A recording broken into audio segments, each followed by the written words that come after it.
За сайн байцгаана уу Золбоо ТV-ийн та бүхэндээ энэ өдрийн мэндийг хүргье. Тэгэхээр Солонгосоор сонин сайхан юутай нэвтрүүлгийнхаа ээлж дугаарыг та бүхэндээ хүргэх гэж байна. За хамгийн ихний мэдээгээ та бүхэндээ танилцуулъя. Жүжигчин Ким Су Ён талигаач Ким Сэ Рун хоёрын маргаан дахин бөөн сенсац болж байна. Ким Сэ Руны арга ирэх нь нэгэн дуу бичлэгийг олон нийтэд дэлгэж тэрхүү дуу бичлэгтээ Ким Су Ёнтой Жүнги Солонгосоор Жүнги гэдэгтэй 15 настай дунд сургуульд байхдаа анх бэлгийн харилцаанд орсон талаараа ярьсан байгаа. За тэгээд харин Ким Су Ёны тал энэ дуу бичлэг нь хиймэл оюун ухаан AI-аар хийсэн хуурамч дуу хоолой гэсэн тайлбарыг өглөө. 너 근데 걔랑 성인 되고 한 거냐? 그 새끼랑 처음 한 게 중2 겨울방학 때죠. 와, 중2? 그것도 씨발 지금 생각하면 당했다고 해야 돼. 씨발 당한 거지 그런 건. Талигаач арга ирэх нь Ким Сэ Рун амьд сэрүүн байх үедээ Америкт амьдардаг найзтайгаа ярьсан дуу бичлэг гэж тайлбарлсан бөгөөд амиа орлохоос сарын өмнө 2025 оны 1 сарын 10-ны өдөр ярьсан яриа гэж тайлбарллаа. Уцаар ярьж байхдаа өөрийг нь байнга муулж бичлэг хийж байгаа YouTube-ийн нэг хүн болон сэтгүүлчдэд гомдолтой байгаагаач хэлсэн байна. Хүү уцаар ярьсан бичлэгийг олон жил найзлсан хүн нь өгсөн бөгөөд өөрийгөө олон нийтэд ил гаргахыг хүсээгүй тул өөр хүний хоолоогоор уншуулсан юм байна. Арга ирэх нь тухайн ярианы жинхэнэ бичлэгийг цагдаад өгөхөөр болсон бөгөөд жүжигчин Ким Су Ёныг хүүхдийн эрх зөрчсөн гэх хэргийг тохож дахин гомдол гаргаж шүүхэд өгсөн байна. Харин Ким Су Ён жүжигчний агентлагаас энэ бүхнийг хиймэл оюун ухаанаар засварласан хуурамч дуу хоолой гэж үзэж техникийн шинжилгээ хийж байгаа гэв. Талигаачин арга гэр бүл энэхүү дуу бичлэгээр далимдуулж манай агентлагаас мөнгө нэгсэн гэсэн мэдээллийг давхар өгсөн байна. Найзтайгаа уцаар ирж байгаа бичлэгийг би бүгдийг нь үзсэн, бүгдийг сонссон л доо. Тэгээ үнэхээр Ким Сэ Рун охин өөрөө ярьсан бол энэ бичлэгийг үнэхээр AI-аар засаагүй бол Ким Су Ён жүжигчинд маш хүнд цохилт болохоор ийм яриануудыг ярьсан байгаа байхгүй юу. 15 наснда 7 дугаар ангид байхдаа өвлийнхээ амралтаар хамгийн анх нь Ким Су Ён жүжигчинтэй дотны харилцаанд орсон гэдгийг найзтай хэлж байгаа байхгүй юу. За энэ юу ч биш. Ким Сэ Рун охинтой уулздаг байхдаа Солонгосын өөр бас нэг дуучин охинтой уулздаг байсан юм байна л да. Тэгээ тэр дуучин охинтой уулзаад дотн харилцаанд орж байгаа зураг дараад тэр зураг Ким Сэ Рун охинд үзүүлдэг байсан гинэ. Тэгээ үзүүлэхдээ юу гэж хэлсэн бэ гэхээр энэ охинтой дотн харилцаанд орох үеэр тэн Миёг одоо солонгосоор далайн байцаа гэж байдаг шүү дээ. Далайн байцааны үнэр үнэртдгээ. Тэгээ би энэ охины дугаарыг далайн байцаа гэж тэмдэглэсэн юмаа гэд Ким Сэ Рун охин тэрийг гайхуулж үзүүлсэн гэд найзтайгаа ярьж байгаа байхгүй юу. 진짜 대박 도라인 게 이 새끼가 걔랑 하면서 찍은 사진을 나한테 보여주면서 그 짓하는 사진이야. 근데 진짜 대박 도라인 게 지랑 잔 아이돌은 미역 냄새가 나서 핸드폰에 미역으로 저장했다고 그걸 또 나한테 보여주는 거죠. 형편만 됐으면 저 진작 다 까발렸어요. Тэр энэхүү бичлэгийг үнэхээр хиймэл оюун ухаан ашиглаад AI-аар хийсэн байна уу? Эсвэл Ким Сэ Рун охин үнэхээр өөрөө ярьсан байна уу? Энийг мэдэх бол цаг хугацааны л асуудал. Дорн шалгаад гаргаад ирнэ. Хэрвээ үнэхээр энэ бичлэгийг AI ашиглаж агаад хиймэл оюун ухаан ашиглаж агаад хийсэн бол Ким Сэ Рун охины арга гэр бүл нь маш том хуулийн хариуцлага үүрнэ. Хүний нэр хүндэд маш олон удаа ноцтойгоор халдчихээн тийм үү? Насанд хүрээгүй байхад нь дотны харилцаанд орсон л гин. За тэгээд өөрийнх нь охинтой дотны харилцаанд ордог байхдаа бас нэг өөр хүнтэй уулзаад за тэгээд тэрийг янз бүрээр доромжлоо те тэр бичлэг энтрээ манай охинд харуулдаг гэсэн гээд иймэрхүү сэдвийг үнэхээр зохиогоод AI-аар хийсэн болвол Солонгосын хууль чанга энэ Ким Сэ Рун охины арга гэр бүл нь маш том хуулийн хариуцлага үүрнэ. Хэрвээ энэхүү бичлэг нь үнэхээр Ким Сэ Рун охин өөрөө ярьсан бол Ким Су Ён хуулийн хариуцлага үүрнэ гэдэг нь тодорхой. Яагаад вэ гэхээр өөрөө хэвлэл мэдээллийн хурлаар юу гэж хэллээ? Би насанд хүрсэн хойно нь үерхсэн, намайг гүтгээд наа гэд уйлж байгаад ярьсан шүү дээ. Тэгэхээр энэ бүгд нь худлаа болж таарна. Ийснийгээс ахуулаад зөндөө олон хамтарч ажилласан байгууллагууд байгаа шүү дээ. Тэр байгууллагууд нь Ким Су Ёноос мөнгө нэхэх шалтгатай болчихж байгаа байхгүй юу? Чиний л буруу байсан юм байна шүү дээ. Энэ хар нотлох баримт нь ингээ шүүхээр гад ирлээ шүү дээ. Тэгэхээр энэхүү цацгдсан бичлэг нь үнэхээр Ким Сэ Рун охин өөрөө байсан уу эсвэл AI байсан уу гэдгийг Солонгосын цагдаа шүүх хурал нь шийдээд гаргаад ирэх баха. Дараагийн мэдээ энэ их сонирхолтой мэдээ. K-лигийн Кванжу багийн дасгалжуулагч Lee Jong-hyuгийн үйлдэл шүүмжлэлт дагуулад байна. Lee Jong-hyu дасгалжуулагч шулуухан ярьдаг хатуу арга барилтай гэдгээр алдартай хүн. Харин өчигдөр болсон Кванжу ба Ким Чон багийн тоглолт дээр нэг сонин явдал болсон. Кванжугийн тоглогч Оо Хүү Сон эхний хагаст торгуулийн цохилтоор гол оруулсан. Гэхдээ Ижон Хю дасгалжуулагчид түүний тоглолт таалагдаагүй бололтой. Тоглолтын эхний үе дуусах үеэр нэрийг нь дуудаад шууд талбай руу орж ирэв. Багийн ахлагч Иган Хён түүнийг зогсоох гэж оролцсон ч И дасгалжуулагч Охүү Соныг зандарч хүчтэй түлхсэн. Дараа нь И дасгалжуулагч бухимдсан хിവэрээ хувц солих өрөө рүү явсан. Харин Охүү Сон хэсэг тайвширч талбай дээр үлдсэн. Энэ бүх үйл явдал телевизийн шууд дамжуулалтаар гарсан бөгөөд олон хүний анхаарлыг татсан. Фэнүүдийн зүгээс дасгалжуулагч хүн олонний нүдэн дээр тоглогчид ингэж хандах нь хэтэрсэн үйлдэл гэж шүүмжилсэн. Ялалтын гол хийсэн Охүү Соныг тоглолт дууссаны дараа И дасгалжуулагч түүнийг тэрвэрч байгаа төрх бас камерт бичигдсэн. Охүү Сон тоглолт дуусаад ярилцлага өгөхдөө би дасгалжуулагчийнхаа заасан зааврыг биелүүлээгүй буруу үйлдэл хийсэн. Миний буруу байсан гэж ярьжээ. Харин дасгалжуулагч Ижон Хю хэвлэлийн хурлын үеэр намайг хүмүүс юу гэж бодох нь хамаагүй. Би дасгалжуулагч арга барилаа өөрчлөхгүй гэж мэдгдсэн байна. Энэ 2 дугаар лиг тоглодог байсан Гванжу гээд баг өнгөрсөн жил 2 дугаар лигтээ аваргыг аваад дээд лигтээ орж ирсэн байхгүй. Тэгээд дээд лигтээ орж ирээд дээд лигтээ хүртэл аваргын төлөө өрсөлдсөн гэж боддоо. Гванжу гээд баг тоглодог тамирчдын цалин энэ дээд лигт удаан тоглосон энэ мундаг багуудад байдаг тамирчдын цалингаас бүр хамаагүй бага байхгүй. Тэгсэн мөртлөө энэ баг үнэхээр нэгдэж чадчихаа. Яагаад вэ гэхээр энэ Ижон Хю дасгалжуулагч үнэхээр мундаг бага удирдах зохион байгуулж авч чадж байгаа юм баггүй. Багийн дасгалжуулагч гэдэг тамирчидтай хизээ луу өгөх үү, хизээ хоолыг нь сойх уу, усыг нь сойх уу гэдгийг маш сайн мэддэг байх хэрэгтэй юм шиг ба. Тэгээ энэ багийн тамирчидтай ер нь бас аюух тийм сэтгэл зүйн тоглолт хийдэг те. Жохон бардаад өөрөөрөө одоо өнгөрөөд байгаа тамирчидтайгаа яаж харьцах уу те. Бас хитрхийх ингээд өөртөө итгэлгүй болцсон унтсан байгаа тамирчтайгаа яаж харьцах уу гэдгийг бас сэтгэл зүйн тал дээр маш их сурдаг юм шиг байна л да. Гванжу гээд багийн YouTube сууг гэдэг байхгүй. Тэгээ тэр суугаараа Ижон Хю хамдаг Охүү Сон тамирчинд юу гэж хэлжсэн бэ гэхлээр би чамд бүр дэндүү сайн, би чамайг дэндүү үнэлдэг. Тийм болохоор би чам дээр тэгж гүйж очсон юм аа.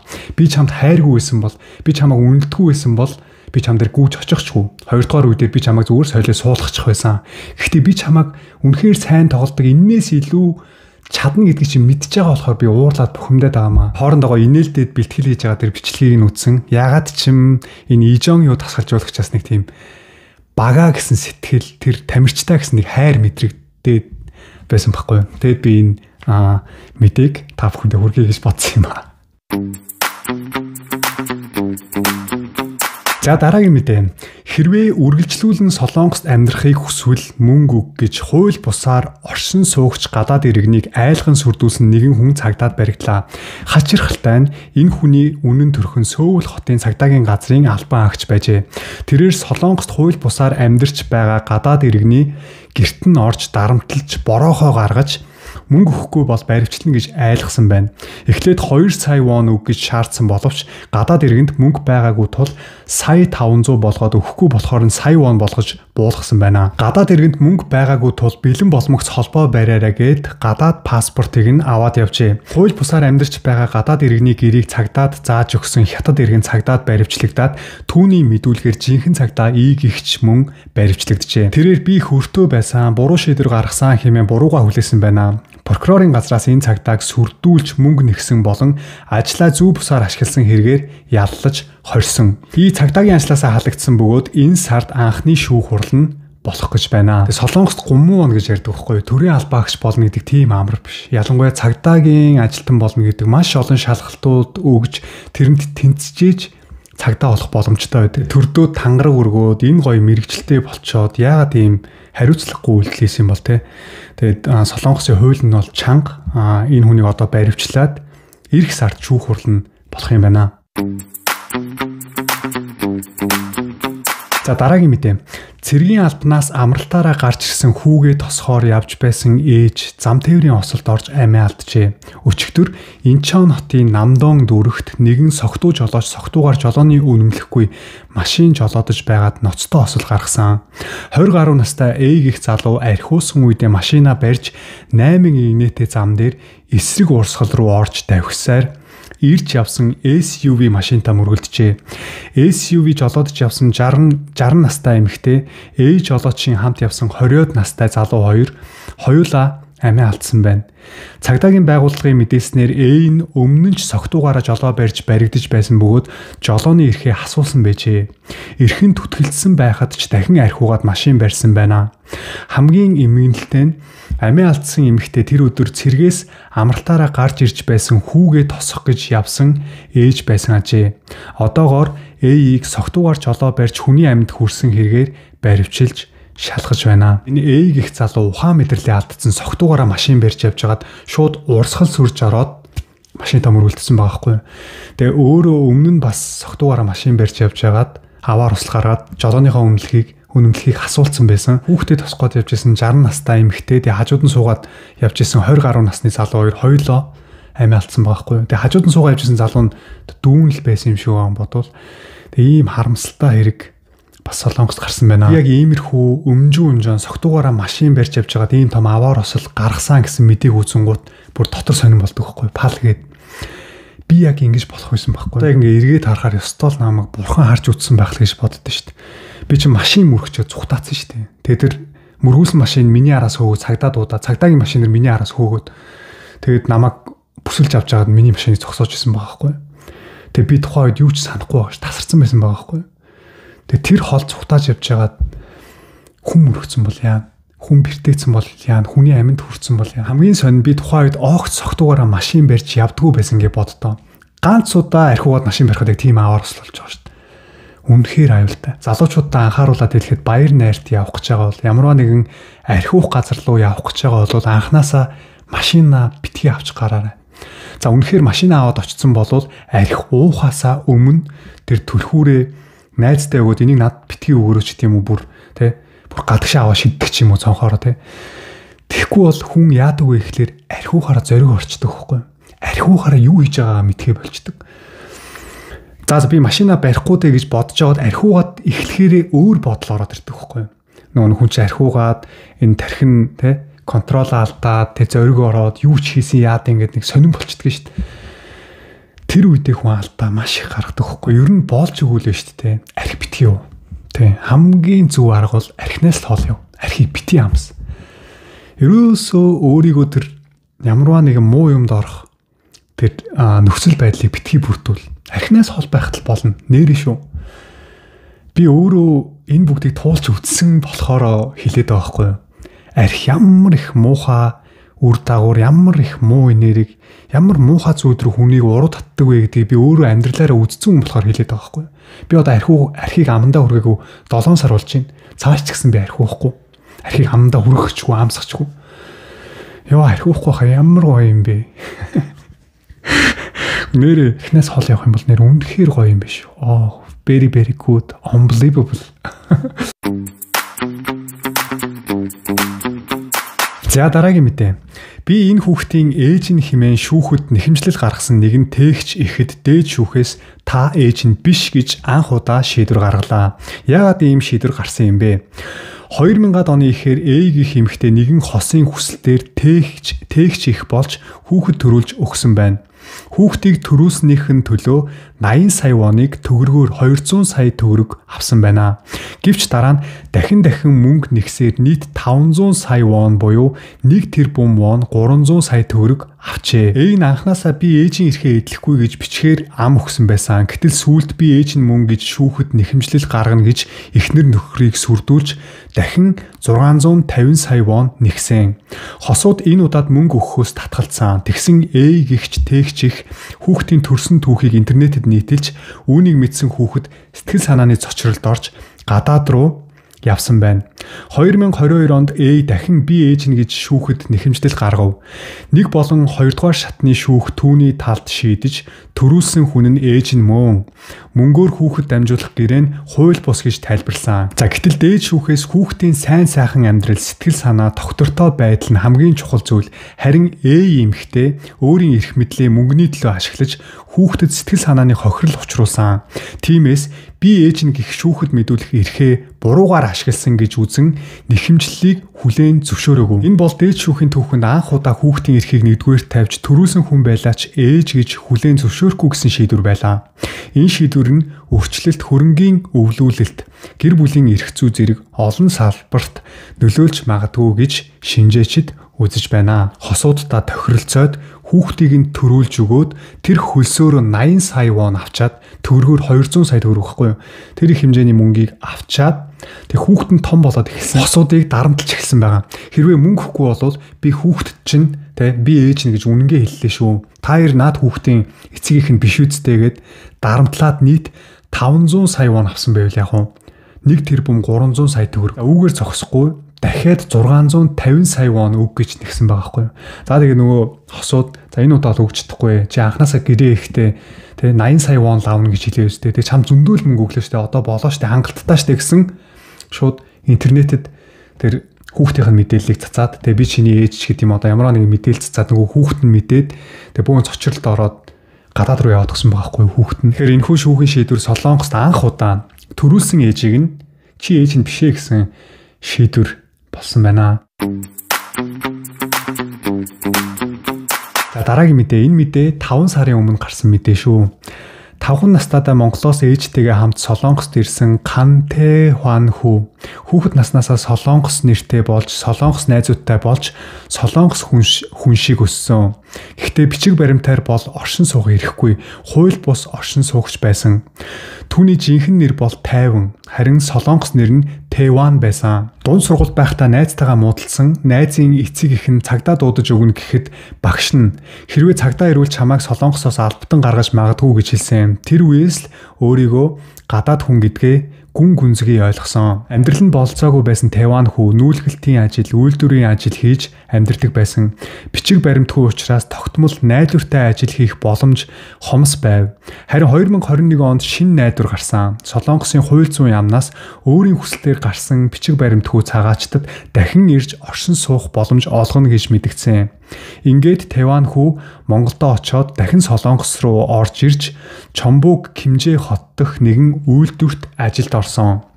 2023 оны 6 сард түр оршин суух эрхээ авч чадсан.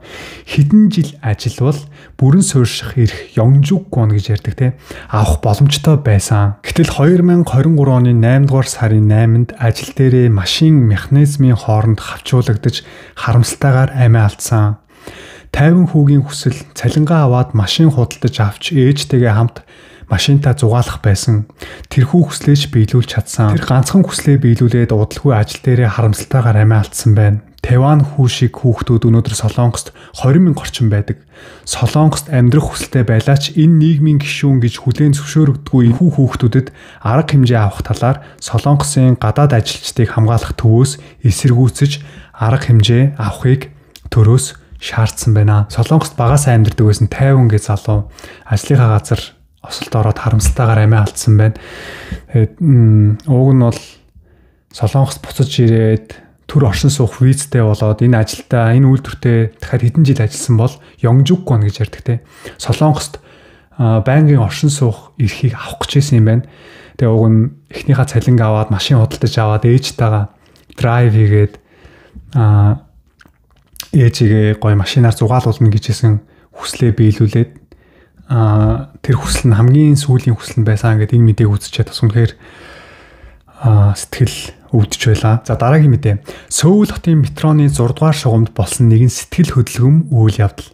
Нэг залуу метроны сандал дээр бүхийд суугаад олон цаас салфитгаар маш их хичээж сандлыг арчиж байлаа. Шалтгаан нь нэгэн зорчигч метроны сандал дээр бөөлжөөд явсан байжээ. Хажууд нь зогсож байсан залуу бөөлжсөн зорчигч гараад явсны дараа шалан дээрх бөөлж, сандал дээрх бөөлжсийг чимээгүйхэн арчиж цэвэрлсэн. Энэ бүх үйлдэлийг харсан нэгэн зорчигч видео бичлэг хийж сошиал медиа дээр байршуулжээ. Хүмүүс түүнийг өөрөө хийгээгүй байж ингэж сэтгэл гаргаж цэвэрлэн гэдэг үнэхээр гайхалтай. Ард талаас нь харахад ч царайлаг залуу харагдаж байна гэх мэт сайхан сэтгэгдлүүдийг үлдээжээ. Хүн бүр өнгөрч хинч үл тоож болох тэр нөхцөлд залуугийн чимээгүйхэн хийсэн үйлдэл олон хүний сэтгэлийг хөдөлгөж зөв сайхан энергийг хүмүүст цацаж чадлаа. Хүн бүр ийм сэтгхүүтэй байвал энэ дэлхийн ертөнцид амьдрах ямар аз жаргалтай байх болоо гэсэн бэ. Вау. Unbelievable. Бүр үнэхээр гайхалтай. Би энэ мэдээг үзээд бас гайхширч суулаа. Нэр яг үннийг хэлэхэд те автобусын дотор, метрон дотор ч юм уу гадаа хин нэгэнд бөөлччөөд явлаа гэхэд тэр бөөлцсийг нь арчаад цэвэрлээд суух хүн хэрэг байгаа. Хүн зүг зүгээр зогсож байгаад гів тэр хүний бөөлсийг арчие гэж бодохгүй штэ. Тэр залууд байнга хилдэг, ярьдаг, хүмүүжүүлдэг, анхааруулдаг, сануулдаг тэр эцэг их ард нэг хүн байгаа гэдэг нь тодорхой харагдаж байгаа байхгүй юу? Миний хүү те хүмүүс тусалж яваарай. Чи ямарваа нэгэн газрыг муухай олох юм бол наад муухай олгосон газрыг чинь арчиж цэвэрлдэг хүмүүс бас байдаг шүү. Чи тэр хүмүүсийг бод гадуур явж байхдаа нус цэрэ бити хаяра, хогоо бити эн тент хаяра, хог газар харагдчих юм бол түүж аваад чи өөрөө хаяагууч гэсэн түүж аваад хогийн сав руу хийчихэж байгаараас ч гэдэм үү те. Иймэрхүү үгийг байнга сонсч исэн залуу болоод тэр үйлдэлийг шууд хийж байгаа шүү дээ. Манай Монголд ч гэсэн иймэрхүү мундаг сэтгхүүтэй залуучууд зөндөө олон байгаа гэдэгт итгэж байна. За дараагийн мэдээ. Солонгосын Хадон хотын нэгэн цагдаагийн машины дотор 40 гаруй настай эмэгтэй 36 цаг хоригдож харамсалтайгаар амиа алдсан хэрэг гарсан. 2023 оны зуны халуун өдөр нэг эмэгтэй цагдаагийн хэлтсийн өмнө тавьсан машинд орсон байна. Гэтэл машины хаалга дотроосоо онгоохгүй байж таарч тэр эмэгтэй 36 цагийн турш халуун машин дотор цангаж, халууцаж эцтэй амьсгал хураасан. Эмэгтэй өмнө нь цагдаагийн байрны хаалгыг хэд удаа тогшсон. Гэхдээ тэр үед ажил дээр байх ёстой цагдаа нар унтаж байсан. Эмэгтэйг машинд орсныхан дараа ч хэд удаа хороололтоо машинтаа шалгалт хийх байсан ч нэг ч удаа шалгаагүй. Үүгээр зогсохгүй ээлж солигдох үеэр ч машиныг онгойлгосон ч дотор нь хүн байгааг анзаараагүй. Хэрэг болсноос 9 сарын дараа мөрдөн байцаалт дууссан. Ажлаа хариуцлагагүй хийж осол үүсгэсэн 2 цагдаад хуулийн хариуцлага тооцохоор болсон. Цагдааг ажлын алдаанаас болж хүний амьд хүрсэн би цагдааг ажил үүргээ умарцсан гэж шүүхэд шилжүүлсэн. Гэхдээ нийт 13 ажилтнаас зөвхөн 2 хүн л хуулийн хариуцлага хүлээж байгаа. Бусад ажилчдын хариуцлага алдсан нь хангалттай нотлогдоогүй гэж үзээд шүүхэд шилжүүлээгүй. Цагдаагийн байгууллага уг хэргийг маш ноцтой гэж үзэж тухайн үед ажиллаж байсан 13 цагдаагийн ажилчдыг бүгдийг нь сахилгын шийдгэлд хамааруулна гэж мэдгдсэн боловч өнөөдөр 2 хүнд л хариуцлага тооцож байгаа нь олонний бухимдлыг төрүүлээд байна. 40 гаруй насны эмэгтэй цагдаагийн хэлтсээр мэдүүлэг өгөх гээд явж очсон байгаа хгүй юу? Солонгосоор пачулсуу гэж ярьдэн штэ. Тэгээ очоод хаалгыг нь тогссон түгжээстэй байсан гэж байгаа. Дотор нь цагдаа нар нь унтчихсэн. 2 давхартаа 3 цагдаа унтчихсэн. Доод давхартаа 2 цагдаа нь унтчихсэн байгаа хгүй юу? Тэгээ хаалгыг тогшоод онгойлохгүй болохоор нь үүдэнд байсан машин дээр нь очоод хаалгыг нь онгойлгосон. Хаалга нь онгоохоор нь ороо суудсан байна л да. Гэтэ би бас гайхаад байгаа хгүй юу? Энэ эмэгтэй яагаад ороо суугаад хаалгыг нь хаацсан юм бол те? Тэгэд ороод суугаад хаалгыг нь хаацсан чинь нөгөө цагдаагийн машин чинь ардлын суудал нь дотор талаасаа хаалга нь онгоодгүй штэ бариул нь байдгүй.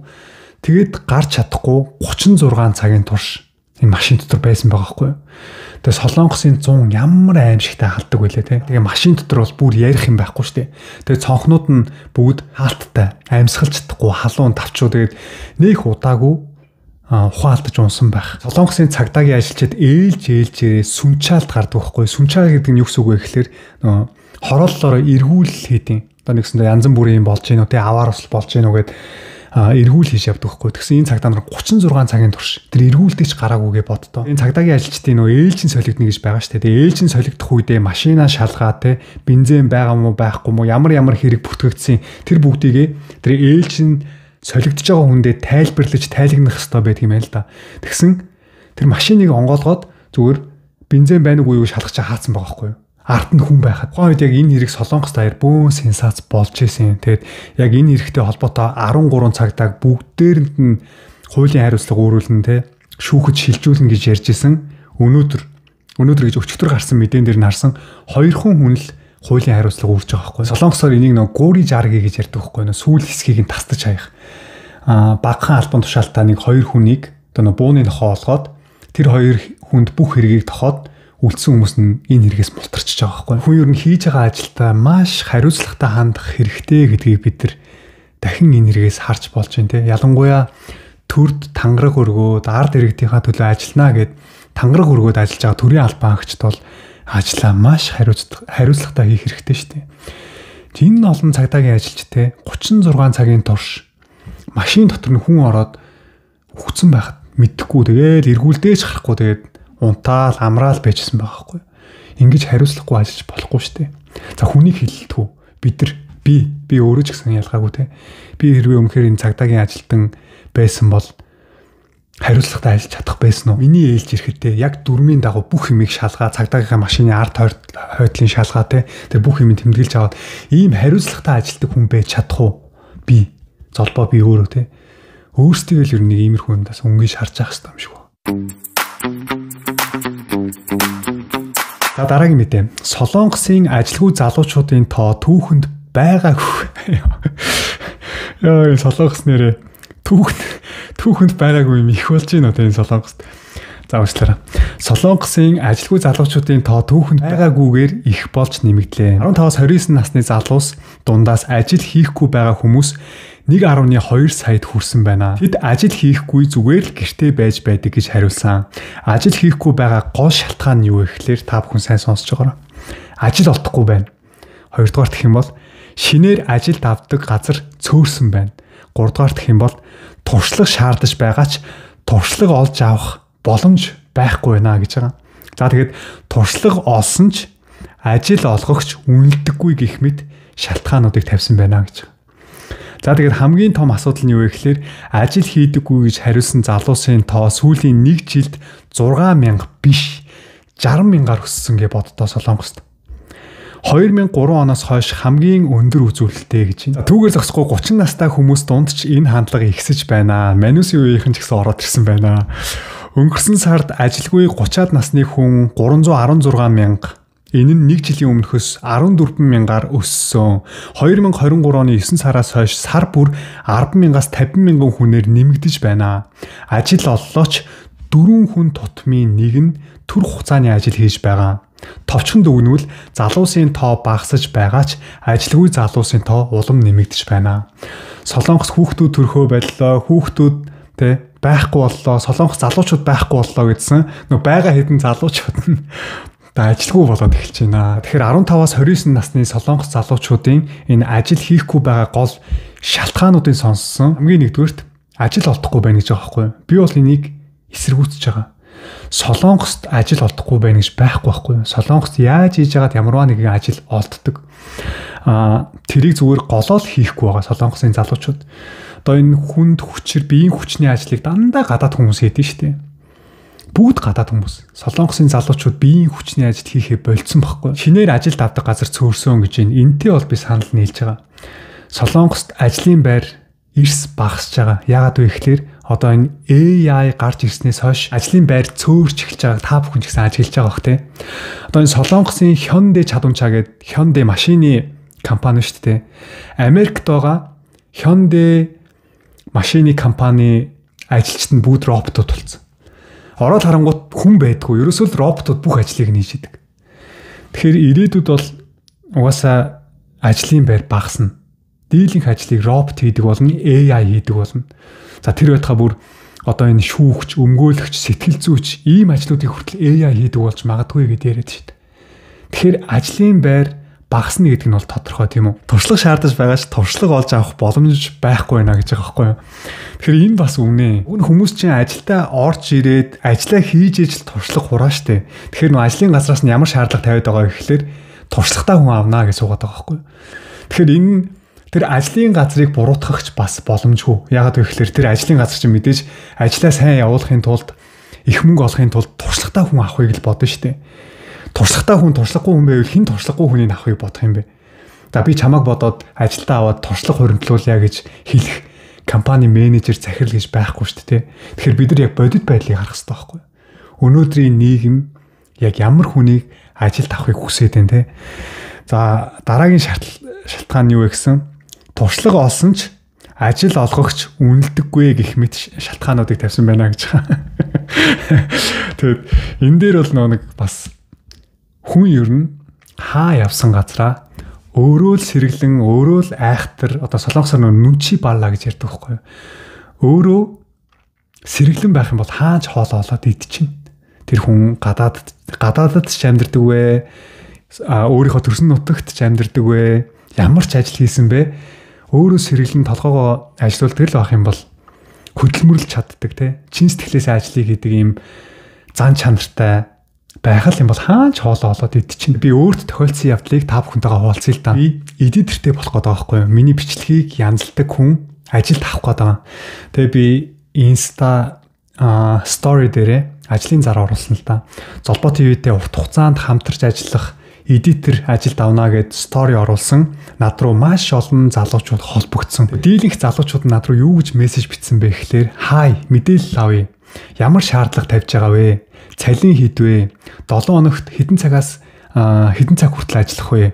Ерөөс нэг иймэрхүү асуултууд тавиад эхэлж байгаа байхгүй юу? Тухайн хүний нэг бичсэн мессежнээс нь л энэ нэг иймэрхүү хандлагатай хүн байна да гэдгийг мэдээд авчиж байгаа байхгүй юу? Жишээ болгоод ярих юм бол түшиг убаа. За би эдитер ажилд авах гэж байна гэд стори оруулсан байлаа гэж бодъё л тоо. Тэгвэл би яах вэ гэхлээр түшгийн эдитер болохын тулд хамгийн түрүүнд мэдээж өөрийгөө танилцуулна штэ. Намайг Золбоо гэдэг би тэд оны эдитэрсэн гээд өөрийнхөө хийсэн ажлууд бүгдийг нь танилцуулчаад дараа нь түшгийн бичлэгээр би час хийсэн рилс хийгээд явуулна. Хэд хэдэн рилс хийгээд те интро хийгээд альсгүй нэг голоор нь түр зүр ордог бичлэг ч юм уу өөрийнхөө чаддаг тэр бүх мэддэг юмнуудаа хийгээд тэр хүн рүү бичлэг болгоод явуулна. Нэгсэндээ би түшигт өөрийгөө танилцуулаад би ийм чадваруудтай шүү гэдгээ түшигч шууд харуулчихж байгаа байхгүй.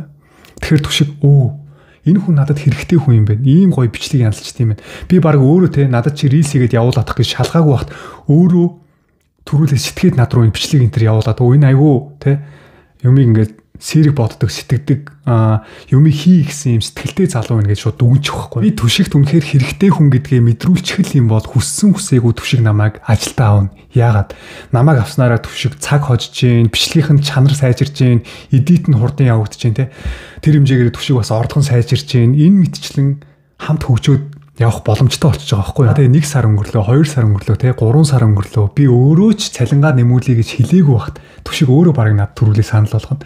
За чи үнэхээр мундаг ажиллаж шүү. Чамтай ажилласнараа тэгээ миний ажил үнэхээр урагшаа явж байна. Цалингийн чинь нэг тэдэнд хөрхөөр нэмчихээ гэдэг юм уу те. Тэгэхээр хамгийн эхлээд өөртөө ажиллаа үнэхээр сайн мэддэг, чаддаг, чадвартай болчих хэрэгтэй. За тэгээ чадвартай болчлоо гэл те бөөн эго бардам цантаа байгаад иж болохгүй штэ. Хүнтэй маш соёлтой, маш зөв харьцдаг байх хэрэгтэй те. Тэгэхээр өөрөө чадвартай, мэдлэгтэй, харьцааны соёлтой, тэрэн дээрээ бүр төлөв даруу те хүмүүстэй зөв харьцдаг. Ямарваа нэг ажлыг сэтгэлээсээ хийдэг, хамт ажиллаж байгаа хүнээ үнэхээр хөгжин дэвшээсэй гэж боддог. Тийм сэтгэлтэй хүнийг нэрээ ямар ч байгууллага, ямар ч захирал, ямар ч хүн аваад хамт ажиллая гэж бодно шүү дээ. Би ажилласаа гарлаа, жоохон асуудалтай болчлоо гэх юм лөө. Битээ ажилласаа гаралтаа гэж араас нь зуурал гүгээл явна шүү дээ. Солонгост захирлаасаа илүү их мөнгө авдаг менежер ажилчид зөндөө их байдаг. Яагаад тэр хүмүүстэй өөрийнхөө олж байгаа мөнгнөөс их мөнгө өгöd байгаа? Тэр хүмүүсийг алдмааргүй байгаа байхгүй юу? Тэр хэмжээгээр тэр хүмүүс хийж байгаа гэдгээ тэр захиралдаа харуулсан байгаа учраас. Тэгэхээр нэг манайхан болохоор эсэргээр нь байгаад тах шиг байгаа байхгүй юу? Залуучуудаа бас нэг зөвлөгөө өгөхөд бичлэг янзлаа сурчих. Бичлэг эдит хийгээ сурчих бүр янзын чанартай. Тэгхийн бол нэрээ хаач газардахгүй шүү. Одоо дийлэнх байгууллагууд, дийлэнх компани захирлууд, дийлэнх бизнес эрхэлж байгаа хүмүүс юу дутагдаад энэ маркетингаа хийж чадахгүй байхгүй юу? Бичлэг янзлж чадахгүй шүү дээ. Зар сурталчилгаагаа хийж чадахгүй байна. Тэгээ өөрийгөө таниулж чадахгүй байна. Брэндээ таниулж чадахгүй байна. Тэгэхээр бичлэг янзлдаг, маркетинг хийгээ сурцсан залуучууд бол ажлын байр маш их байгаа байхгүй юу? Одоо би гэхэд л одоо эдитер хайгаалаа, эдитер бичлэг янзлдаг хүн ажил авахын тулд сарын цалин 2 сая 500, 3 сая 500 өгнө гэл авахгүй сууж штэ. Тэгэхээр заавал нэг сургуулийн диплом үзүүлээл тэр мэрэгжил энэ мэрэгжил гээл өглөө тэдэн цагт ажил дээр очиод тэдэн цаг хүртэл суугаад ийм юм байхгүй шүү дээ. Бичлэгээ часэтлэн янзлаад цагт нь явуулаад тэгэл өөрийгөө хөгжүүлээ суужиж болохоор байгаа байхгүй юу. Тэгээ англи хэл сурдаг ч юм уу, эсвэл гадаад дотоод явдаг ч юм уу. Бичлэгч зүгээр компьютер дээр янзлаад тэр хүнд нь тухайн үед нь цагт нь явуулаад ивэл болчихж байгаа байхгүй юу. Тэгэхээр эдитинг гэдэг энэ бичлэг янз сурна гэдэг бол маш том давуу талтай шүү. Өөрт чинь ч хэрэгтэй. Явандаа та нар өөрсдөө ч гэсэн бизнес хийгээд явхад эдит хийгээд бичлэг янзлаа сурчих юм бол та нар хүн гуйгаадах шаардлагагүй шүү дээ. Хүн хүсэж аваад мөнгө үрээдэх шаардлагагүй те. Хүн хүслүүлээ суулгасан ч гэсэн энийг ингээд хийчих гэдэг мэдлэгтэй болчих юм бол дараа та нарт маш олон маш том давуу тал болж байгаа байхгүй. Өдөржингөө хийдэм энэ Facebook, Insta авахаал хэрэгтэй хэрэггүй бичлэг үзээ суугаад лгүй те. Одоо YouTube дээр бичлэг хэрхэн янзлах уу гэл эдит хийдэг аргууд гэл зөндөө олон аппликейшн платформуд гараад ирсэн байгаа шүү дээ. Тэр бүгдээс нь судлаад үзээ сурах юм бол нэрэ ирээдүйдээ ажил шүү нэрэ эдитер гэдэг бол энэ залуучууд мундаг байгаа. Би 20-д байхдаа юм эдитер тэгэл шоутаал явчихсан шүү дээ. Яг нэг үг хэлэхэд Нэх өөрөө нэх мундаг байсандаа би та бүхэнд хэлээгүй шүү. Дам дүүнэртээ хэлээгүй шүү. За бити тэгээд гундаа ашиг гэдэг байна. За тэгээ өнөөдрийн минь бичлэгтэй хамт байсан үзэгчид та бүхэндээ маш их баярлалаа. Тэгвэл Золбоо ТV-тэй дараагийнхаа бичлэгээр уулзлаа. Түр. Bye.